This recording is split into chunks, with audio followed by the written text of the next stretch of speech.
अंदराज करवाएं, निकाह रजिस्ट्रार के रजिस्टर में इसका अंदराज करवाएं, क्योंकि निकाह रजिस्ट्रार जो होता है इसके लिए बाकायदा एक निकाह रजिस्टर रखता है जिसकी 4 परतें होती हैं। एक मियाँ को दे दी जाती है यानी खावंद को, और एक बीवी को दे जाती है, और एक अपने पास रखता है रिकॉर्ड, और एक बाकायदा एक परत रजिस्टर में उसको जमा करवा, कुछ अर्से के बाद रजिस्टर फुल हो जाता है तो वो अपने मुतल्लिका अदारे में, कॉरपोरेशन में, या जो भी उस वक्त राइज तरीक़ाकार हो वहाँ पर वो जमा करवा देता है। अगर उसकी वो कंट्रावेंशन करें तो उस सिलसिले में फिर ये भी बहुत बड़ा जुर्म समझा जाता है कि उसको, ऐसे शख्स को, खिलाफ वर्जी करने वाले शख्स को 1 लाख रुपया जुर्माना और 3 माह की कैद हो सकती है। बिल्कुल सही। इसलिए इस बारे में बहुत केयरफुल होना चाहिए। सब इसके साथ अब मुझे ये बताइए कि ये तो प्रोसीजर जो आपने बताया कि मुसलमान जोड़ा जो किस तरह से शादी के पाक बंधन में बनता है, निकाह किस तरह से उनका कानून जो है सरंजाम दिया जाता है, ये बताइए कि जो डिसोल्यूशन ऑफ मैरिज है जिसे हम खुला कहते हैं, या फिर ये जो औरत का तलाक देने का हक या लेने का हक, या मर्द का तलाक देने का हक, इसको थोड़ा सा एलैबोरेट कीजिए। मैं वही अर्ज करूँ कि इससे पहले आगे हम जाएं, मैं थोड़ी सी वजाहत कर दूं कि कोर्ट मैरिज के बारे में। जी जी जी बिल्कुल, क्योंकि यहाँ पर ये भी एक मिसकंसेप्शन है कि फलां जोड़ा गया अदालत में जाके कोर्ट मैरिज कर ली। कोर्ट मैरिज का कोई तस्वर नहीं है। इसके बारे में ये है कि यहाँ पर अदालतों में या अदालतों के बाहर निकाह रजिस्ट्रार जो होते हैं वो इन लोगों का निकाह करवा देते हैं, ख़ास में वालिदैन की कंसेंट हो या ना हो, और फिर उनका एक बयान हल्फी वगैरह तैयार करवा लिया जाता है और एक फ़ेक केस कर दिया जाता है। लेकिन पाकिस्तान में कोर्ट मैरिज के बारे में कोई वाज़ेह कानून नहीं है। अलबत्ता 1925 में एक कानून बना था नॉन बिलीवर्स के लिए, ठीक, कि वो अगर कोर्ट मैरिज करना चाहें तो उनके लिए तरीक़ाकार था। लेकिन पाकिस्तान में ये चीज़ अब इंडिया में है, वहाँ पर कोर्ट मैरिज होती है कि वो रजिस्ट्रार के पास या जो भी मजिस्ट्रेट जाते हैं वहाँ पर जाते हैं, लेकिन पाकिस्तान में ऐसा नहीं है। सब डिसोल्यूशन के बारे में फरमाइए। जी, डिसोल्यूशन ये दरअसल हमारे मुआशरे का ये भी एक अलमिया है कि पहले बड़े इह्तिमाम के साथ बड़े धूमधाम से बच्चियों की शादी की जाती है, लेकिन फिर हमारे जो सोशल जो हैं प्रॉब्लम्स, क्योंकि ये 2 ख़ानदानों की शादी बन जाती है, फिर किसी न किसी का अजीज़ का दरमियान में कोई मामला आ जाता है, वक़ार का मसला बन जाता है, तो फिर मामला जो है बदमज़गी की तरफ जाता है। इस सिलसिले में निकाह जो है या शादी ये 2 तरह से ख़त्म होती है। एक तो ये है कि मर्द खुद औरत को तलाक दे दे। तलाक की भी कई किस्में हैं, तलाक हसन है, तलाक हसन है, तलाक बिद्दत है, लेकिन वो एक अलग मौजू है, उसका फिर किसी और सेटिंग में हम बात करेंगे। लेकिन फ़िलहाल जो यहाँ पर एक तो तलाक है या दूसरा तरीका है डिसोल्यूशन मैरिज।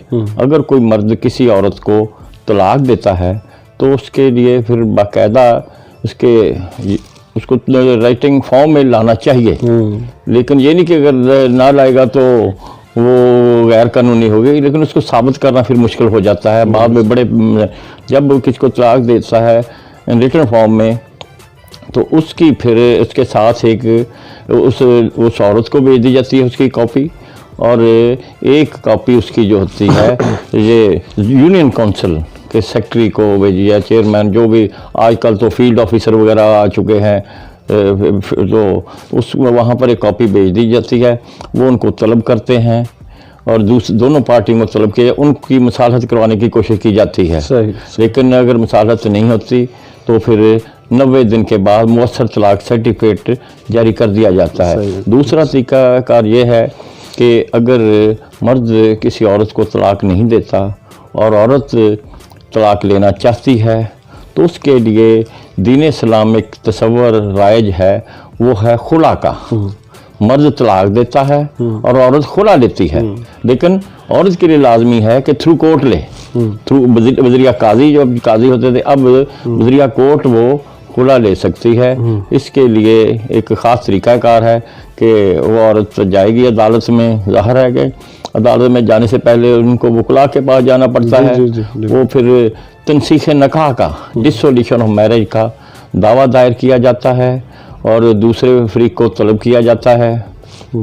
इसके लिए लाजमी है कि औरत को गैर ज़रूरी तवालत से परेशानी से बचाने के लिए ये ताज़ा तरीन अमेंडमेंट्स आ गई हैं 2015 में के उसके एक ही वक्त में तमाम मोड ऑफ प्रोसेस मुकम्मल कर लिए जाएं कि अदालत में जब समन वगैरह नोटिस जमा करा दिए जाते हैं तो उनकी रजिस्ट्री कर दी जाए, कोरियर के जरिए भेज दिया जाए।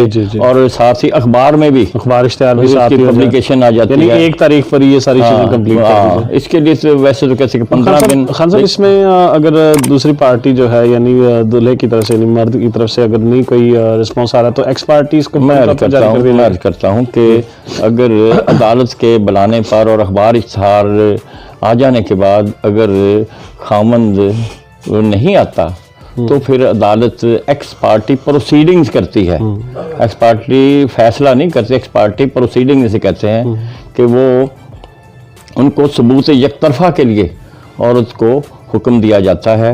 वो और उसके कुछ जो सपोर्टर्स होते हैं, कोई गवाह उसकी वालदा हो, भाई हो, अजीज़ हो, कोई रिश्तेदार हो, वो अपने आम एविडेंस से ज़रा ये हटकर इसका तरीक़ाकार है कि सहूलत के लिए बयान हल्फी अदालत में टेंडर कर दिया जाता है और फिर जज साहब के सामने उसकी तौसीक हो जाती है। वो कहते हैं कि मेरा ही दिया गया है। अगर तो तनसीख निकाह के साथ उसने मेंटेनेंस यानी नान नफका वगैरह या और सामान जहेज़ वगैरह मांगा हो तो फिर फौरी तौर पर एक तरफा डिग्री जारी हो जाती है तनसीख निकाह की हद तक, बाकी के लिए एविडेंस रख ली जाती है। सही। और मैं मज़ीद वजाहत कर दूं कि अगर एक माह तक दूसरा शख्स नहीं आता तो वो फिर डिग्री जो होती है वो फाइनल हो जाती है, यानी उसको चैलेंज करना फिर मुश्किल हो जाता है। लेकिन इसके बाद डिग्री जारी होने के बाद भी मामला ख़त्म नहीं होता, बल्कि इसके लिए हुक्म दिया जाता है कि जो यूनियन काउंसिल में इसका बाकायदा मौसर तलाक सर्टिफिकेट के लिए अप्लाई किया जाए और साथ ही अदालत की डिग्री लगाई जाए। वो भेजी जाती है, दूसरे शख्स को फिर तलब किया जाता है, 90 दिन के बाद वो मौसर हो जाता है। तो इस तरह तमाम कानूनी तकाज़े पूरे करने चाहिए। हम सब औरत ने तलाक दी, ये कब सुनने में आता है?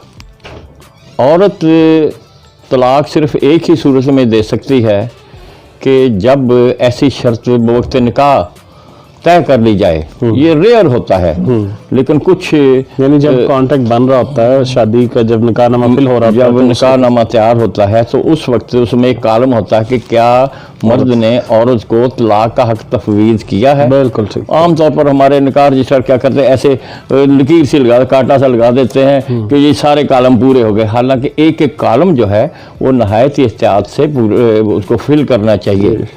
खान साहब, इसमें मैं एक और बात पूछूंगा कि एक मर्द ने व्हाट्सएप पर या टेलीफोन पर तलाक भेजी बाहर से या कहीं और से, उसकी क्या हैसियत होगी?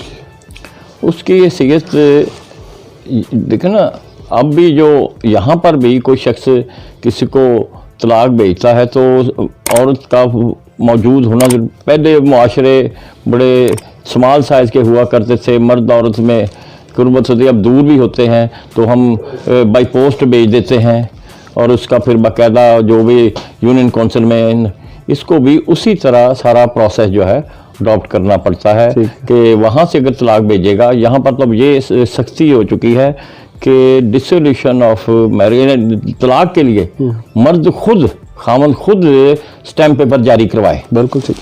कोई और शख्स उसकी जगह नहीं देगा। इसी तरह अगर वो बैरून मुल्क से भेजता है तो उसको बाकायदा पाकिस्तानी जो भी अथॉरिटीज़ हैं, कौंसलेट है, डिप्लोमेट व्हाट्सएवर, उसकी तौसीक के बाद वो चीज़ पाकिस्तान में भेजेगा। जी बिल्कुल ठीक हो गया Khan sahab. Thank you so much Khan sahab. Thank you so much Khan sahab. हमने जिस टॉपिक को छेड़ दिया है, जाहिर सी बात है ये ख़त्म होने वाला तो नहीं है, इसमें बहुत ज़्यादा मालूमाती मामला जो है वो आगे आएंगे, आते रहेंगे। और मैं अपने व्यूवर से भी यही गुजारिश करूँगा के जिस मामले को हम आपके सामने प्रेजेंट कर रहे हैं, इसमें हम इंशाल्लाह आगे लेकर आ रहे हैं, जिसमें डॉवर है, मेंटेनेंस है और बच्चों के जो है पोजेशन है, माँ बाप के हकूक हैं, मियाँ बीवी के आपस में राइट्स हैं, ये सारी चीज़ें हैं जो हम आपके सामने आगे लेकर आ रहे हैं। हमारे साथ रहिएगा और हमारी वीडियो सराहते रहिएगा और हमें सपोर्ट कीजिएगा और हमारे चैनल को लाइक कीजिएगा, शेयर कीजिएगा, सब्सक्राइब कीजिएगा।